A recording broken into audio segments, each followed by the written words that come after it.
अच्छा, मजे की बात यह है, ये तो बिहार का गठबंधन है जहां वो उपेंद्र कुशवाहा को मुख्यमंत्री बना रहे हैं। आप मुझे बताओ, इसमें से हो सकता है कुछ लोग ऐसे भी हों जिन्होंने पिछली बार मजलिस के विधायक को वोट दिया, हो सकता है, मैं मानता हूं, लेकिन मुझे बताओ कि आपको दिल से हाथ रख के दिल पे बताओ कि कहीं आपको ये महसूस होता है कि उपेंद्र कुशवाहा बिहार के मुख्यमंत्री बन सकते हैं? नहीं, मुझे बताओ, मतलब अगर लगता हो तो बताओ। नहीं लगता ना। सिर्फ दो लोगों में लड़ाई है, मोदी, नीतीश, राहुल, तेजस्वी। और मैं पूरे बिहार में जहां जाके देख रहा हूं, लोगों का जुनून, लोगों का जोश ये बता रहा है कि तेजस्वी मुख्यमंत्री बन रहा है, इसमें कोई दो राय नहीं। अब मेरी कौम के भोले भाले लोगों, सीमांचल के भोले भाले लोगों, ये लड़ाई 2 विधायक बनाने की नहीं है, ये लड़ाई 3 विधायक बनाने की नहीं है, ये लड़ाई हुकूमत बदलने की है। क्योंकि हुकूमत का नफा नुकसान हमसे पूछो। मैं उत्तर प्रदेश से आया हूं, मैं देख रहा हूं घरों पर चलते हुए बुलडोजर, मैं देख रहा हूं लोगों की बिछी हुई लाशें। हुकूमत होने का फायदा और नुकसान क्या होता है, हमारे दिलों से पूछो। ये हुकूमत बदलो, ये सुशील मोदी और नीतीश कुमार की जोड़ी वाली जो हुकूमत है, इसे बदल दो। वरना देख रहे हो सिलीगुड़ी में खड़े होकर के जेपी नड्डा ने, भाजपा के अध्यक्ष ने क्या कहा है कि कोरोना खत्म होने दो, सीए फिर से लागू किया जाएगा। असम में क्या कहा है, मदरसा बंद कर दिया ना। 2 विधायक 3 विधायक रोक पाएंगे इन चीजों को? बताइए मुझे ईमानदारी से। मैं आज आपसे बहुत लफाजी करने नहीं आया, मैं ईमानदारी से आपको समझाने आया कि ये लोग नहीं रोक सकते। ये दौर ऐसा है कि मिलजुल करके हुकूमत में भागीदारी कैसी बनेगी, इस पे कोशिश करने की जरूरत है। ये जज्बात में तलवार हाथ में उठाने का वक्त नहीं है, ये लंबी लंबी तकरीरें करने का वक्त नहीं है। यहां आकर के बाढ़ की तबाही का बहुत जिक्र हो रहा है। सीमांचल में बाढ़ ने बर्बाद कर दिया, बाढ़ ने। मेरे भाई, सीमांचल का इंसान खुददार है। 2-4 साल में बाढ़ आ जाती है क्योंकि नेपाल पानी छोड़ देता है, लेकिन सलाम सीमांचल के इंसानों को कि ये किसी के सामने हाथ फैलाने नहीं जाते। अपने बहे हुए घर को, अपनी बही हुई ईंटों को, अपने बहे हुए छप्पर को अपने खून पसीने से सींच के फिर खड़ा करते हैं और फिर बाढ़ का इंतजार करते हैं। आप यहां आकर के सीमांचल वालों की बाढ़ का मजाक उड़ा रहे हैं। अरे असद साहब, हैदराबाद देखिए, अपना हैदराबाद देखिए। एक बारिश हुई है चंद घंटे की, यहां हैदराबाद के लोग बैठे हैं, गवाह हैं, शाहिद है इस बात के। सिर्फ एक बारिश हुई है चंद घंटे की।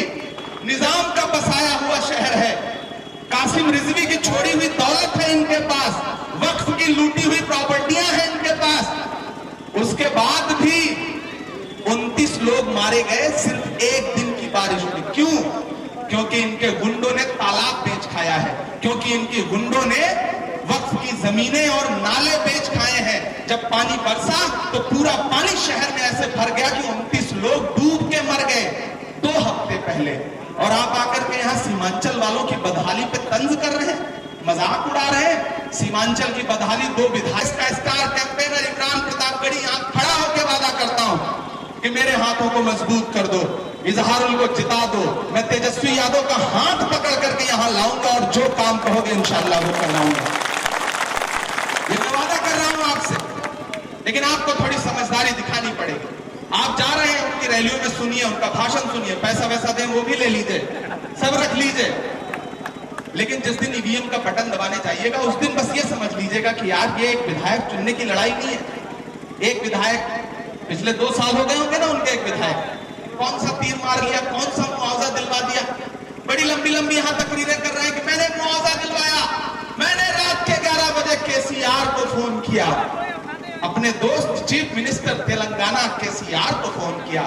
बिल्कुल असदुद्दीन साहब, केसीआर आपका दोस्त है, वही केसीआर जो 370 के मुद्दे पर भाजपा के साथ खड़ा था, वही केसीआर जो 3 तलाक पर भाजपा के साथ खड़ा था, वही केसीआर जो राष्ट्रपति के चुनाव में भाजपा के साथ खड़ा था, वही केसीआर जो उपराष्ट्रपति के चुनाव में भाजपा के साथ खड़ा था। आपका दोस्त भाजपा के साथ खड़ा है, तेलंगाना वाला। आपका बिहार वाला दोस्त उपेंद्र कुशवाहा पहले ही भाजपा की कैबिनेट में मंत्री रह चुका है। आपकी एक और सहयोगी हमारी बुआ जी और आपकी बहन जी मायावती जी, वो खुल के कह रही है कि मैं भाजपा के साथ दूंगी। अब मुझे आप बताओ, कि फिर हेलीकॉप्टर में तेल कौन भरवा रहा है? मुझे बताओ, जवाब दो मुझे। ये बहुत सोचने का मकाम है।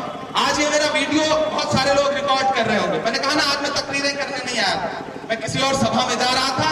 डॉक्टर जावेद साहब ने कहा कि ये बिहार है, ये सीमांचल है, ये किशनगंज है, यहाँ से हेलीकॉप्टर उड़ेगा और नहीं उतरेगा तो कोई भी अद्धा मार के नीचे गिरा देगा, इसलिए उतार लीजिए। मैंने उनका हुक्म माना। मैंने कहा नहीं भाई, बिहारी एक बिहारी सब पर भारी, एक बिहारी सब पर भारी। हुक्म मिला, मैंने हेलीकॉप्टर उतार दिया। कोई सभा का पहले से प्रोग्राम नहीं था, लेकिन मैं आ गया। तो मैं आपसे ये कहने आया, ये जो बड़ी लंबी लंबी तकरीरें कर रहे हैं ना, दरअसल अल्लाह गवाह है कि झूठे बहुत हैं। मैं भी बड़ा एहतराम करता था। मैंने उनकी मोहब्बत में उनके लिए नज़में लिखी हैं यार, मुझसे ये तक बेवकूफी हो गई, मैं क्या बताऊं आप। मतलब ये तक हुआ है, ये बिलाल बैठा है इसीलिए गुनाह करवाया था मुझसे। मैंने उनकी मोहब्बत में नज़में तक लिखी, और जब उनको 40 दिन के लिए जेल में रखा गया था तो पूरे हिंदुस्तान में वहां भी खड़े होकर मैंने वो नज़्म उनकी हिमायत में पढ़ी, जहां पढ़ना तलवार की नोक पर चलने जैसा था। लेकिन कुछ दिन बाद मेरी आंखें खुल गई, कुछ दिन बाद मेरी आंखें खुल गई, और आंख खुली तो फिर ऐसे खुली जैसे वारिस पठान की कॉन्स्टिट्यूंसी वालों की आंखें खुली तो एक ही बार जिता के दूसरी बार हरा दिया। ऐसी ही आंखें खोल लीजिए, ये आंख खोलने का वक्त है। बड़ी लंबी लंबी बातें करते हैं, सीमांचल के लिए ये कर देंगे, सीमांचल के लिए वो कर देंगे। अरे जब सीमांचल का एक मरीज आपके अस्पताल में भर्ती होने जाता है तो उसको 3 दिन इसलिए रोक के रखते हो कि वो 10,000 रुपया नहीं दे पाता। वीडियो देख लेना, सीमांचल के लिए ये कर दोगे, सीमांचल के लिए वो कर दोगे। सीमांचल को तुम्हारे टुकड़ों की जरूरत नहीं है। सीमांचल खुददार लोगों का शहर है, सीमांचल खुददार लोगों का इलाका है। यहाँ आकर के अपनी दुकान मत चलाइए। सीमांचल जानता है उसे हुकूमत चुनने की लड़ाई लड़नी है, उसे वो लालू प्रसाद यादव आज आपको लालू के बारे में भी बहुत सारी बातें आके बताते हैं। अरे मेरे भाई, लालू का कसूर जानते हो क्या था? कि जब अडवाणी निकला था रथ ले करी तो लालू ने हिम्मत करी, उसके घोड़े की लगाम पकड़ ली और उसे समस्तीपुर की जेल में ले जाकर डाल दिया। उसी का बदला आज तक फासिस्ट ताकतें ले रही हैं। लालू को जेल में रखा हुआ है। आप एहसान फरामोश कौम नहीं है, नहीं है एहसान फरामोश कौम। आकर के यहाँ बाबरी मस्जिद की शहादत पे बड़ी लंबी लंबी तकरीर कर रहे हैं। असद साहब, बाबरी मस्जिद 1992 में शहीद हुई थी, मेरी पैदाइश 1987 में है। मैं सिर्फ महज 5 साल का था, तब तो मैंने बाबरी मस्जिद को शहीद होते नहीं देखा, लेकिन मैंने देखा है हैदराबाद के सेक्रेटरीट में 2 मस्जिदों को पिछले महीने शहीद होते। तुम्हारे चीफ मिनिस्टर ने रात में बुलडोजर लगा के मस्जिदें शहीद कर दी, कुरान पाक तक नहीं निकालने दिया। आप बात करते हो यहाँ आकर के लोगों को भड़काने की।